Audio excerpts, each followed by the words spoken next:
ಮಾಡಿದ ಕೃತ್ಯಕ್ಕೆ ಅಮ್ಮನ ಬಳಿ ದರ್ಶನ್ ಕಣ್ಣೀರು ಹಾಕಿದ್ದಾರೆ.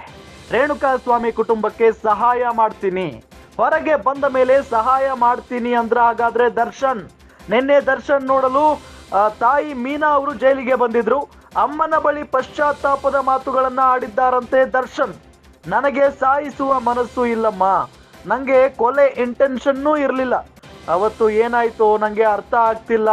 ನಾನು ರಿಲೀಸ್ ಆದ್ಮೇಲೆ ಚಿತ್ರದುರ್ಗಕ್ಕೆ ಹೋಗ್ತೀನಿ, ರೇಣುಕಾಸ್ವಾಮಿ ಫ್ಯಾಮಿಲಿನ ಭೇಟಿ ಆಗ್ತೀನಿ, ಅವರಿಗೆ ಏನು ಸಹಾಯ ಬೇಕೋ ಮಾಡ್ತೀನಿ ಅಮ್ಮನ ಬಳಿ ಹೀಗೆಲ್ಲ ಹೇಳಿಕೊಂಡಿದ್ದಾರಂತೆ ನಟ ದರ್ಶನ್.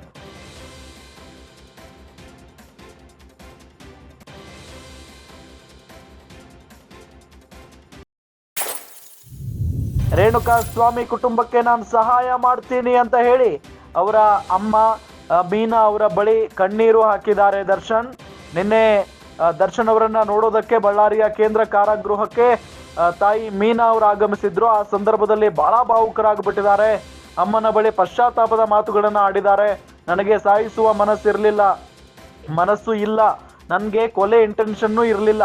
ಅವತ್ತು ಏನಾಯ್ತು ನನಗೆ ಗೊತ್ತೇ ಆಗ್ತಾ ಇಲ್ಲ, ಅರ್ಥನೂ ಆಗ್ತಾ ಇಲ್ಲ. ನಾನು ರಿಲೀಸ್ ಆದ್ಮೇಲೆ ಚಿತ್ರದುರ್ಗಕ್ಕೆ ಹೋಗ್ತೀನಿ, ರೇಣುಕಾಸ್ವಾಮಿ ಫ್ಯಾಮಿಲಿನ ಭೇಟಿ ಆಗ್ತೀನಿ, ಅವರಿಗೆ ಏನು ಸಹಾಯ ಬೇಕೋ ಮಾಡ್ತೀನಿ ಅಂತ ಅಮ್ಮನ ಬಳಿ ಈ ರೀತಿಯಾಗಿ ಹೇಳಿಕೊಂಡಿದ್ದಾರಂತೆ ನಟ ದರ್ಶನ್.